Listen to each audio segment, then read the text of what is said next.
Hello everyone. आज हम Indian polity में देखेंगे संसदीय शब्दावली। कोरम या गणपूर्ति। कोरम सदस्यों की वह न्यूनतम संख्या है जिनके बिना कार्यवाही प्रारंभ नहीं हो सकती। भारतीय संसद के परिप्रेक्ष्य में यह सदन के सदस्यों की कुल संख्या का 10वां हिस्सा है। नेक्स्ट है हंग पार्लियामेंट असेंबली या त्रिशंकु सदन। ऐसी लोकसभा विधानसभा जिसमें किसी भी दल को स्पष्ट बहुमत प्राप्त ना हो हंग पार्लियामेंट असेंबली या त्रिशंकु सदन कहलाती है। नेक्स्ट है व्हीप। व्हीप दलीय अनुशासन के लिए प्रयुक्त आवश्यक निर्देश है। यदि कोई सदस्य व्हीप का उल्लंघन करता है तो वह दल बदल कानून के तहत दल से निष्कासित किया जा सकता है एवं विधायिका की सदस्यता रद्द हो सकती है।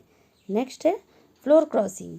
किसी राजनीतिक दल के सदस्य जब संसद या विधानसभा में अपना दल त्याग कर दूसरे दल में शामिल हो जाते हैं तो इसे फ्लोर क्रॉसिंग कहा जाता है।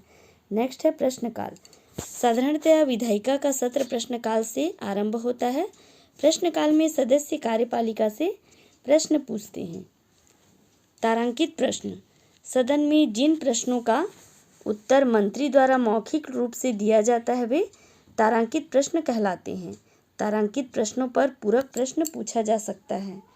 तारांकित प्रश्नों के सामने तारे की तरह चिन्ह बना होता है। अतारांकित प्रश्न। जिन प्रश्नों का उत्तर लिखित रूप में दिया जाता है वह अतारांकित प्रश्न कहलाते हैं। इन पर पूरक प्रश्न नहीं पूछा जा सकता। नेक्स्ट है पूरक प्रश्न। प्रश्नोत्तर काल में जिस समय कोई मंत्री उत्तर देता है उसी के तुरंत बाद सदस्यगण मुख्य प्रश्न से संबंधित अन्य प्रश्न पूछ सकते हैं। इसे पूरक प्रश्न कहते हैं। नेक्स्ट है अल्प सूचना प्रश्न। कोई सदस्य सार्वजनिक महत्व के तथा अविलंबनीय मामले पर मौखिक उत्तर के लिए 10 दिन से कम समय की सूचना दे सकता है। सामान्यतः प्रश्न पूछने के लिए सूचना की न्यूनतम अवधि 10 दिन है। नेक्स्ट है शून्यकाल। यह प्रश्नकाल के बाद आता है। 12 या 0 बजे प्रारंभ होने के कारण ही इसे शून्यकाल कहा जाता है। शून्यकाल लगभग 12 बजे से शुरू होकर अधिकतम 1 घंटा चल सकता है। लोकसभा में कथित शून्यकाल में मामले उठाने के लिए सदस्य पूर्वाह्न 10 बजे से पूर्व जिस महत्वपूर्ण विषय को सभा में उठाना चाहते हैं उसके बारे में स्पष्टतः बताते हुए अध्यक्ष को सूचना देते हैं।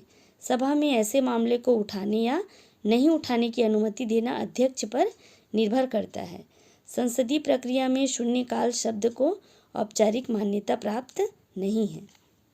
नेक्स्ट है संसदीय प्रस्ताव। इसमें फर्स्ट है कटौती प्रस्ताव।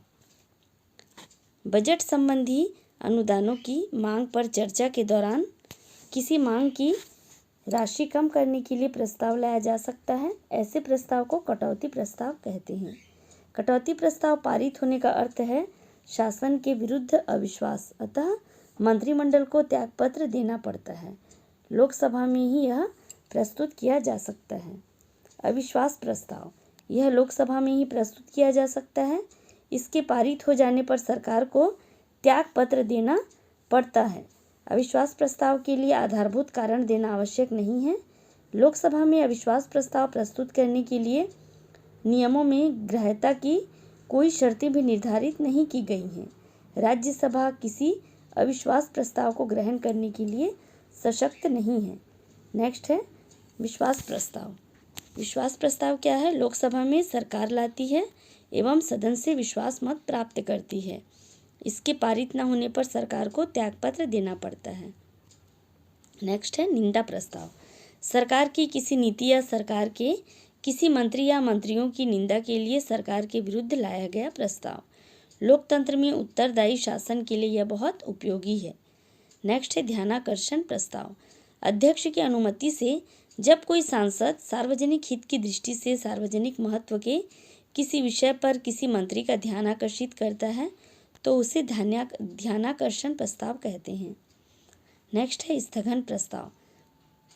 अविलंबनीय प्रकृति के किसी विशेष और महत्वपूर्ण मामले पर चर्चा के लिए प्रस्ताव।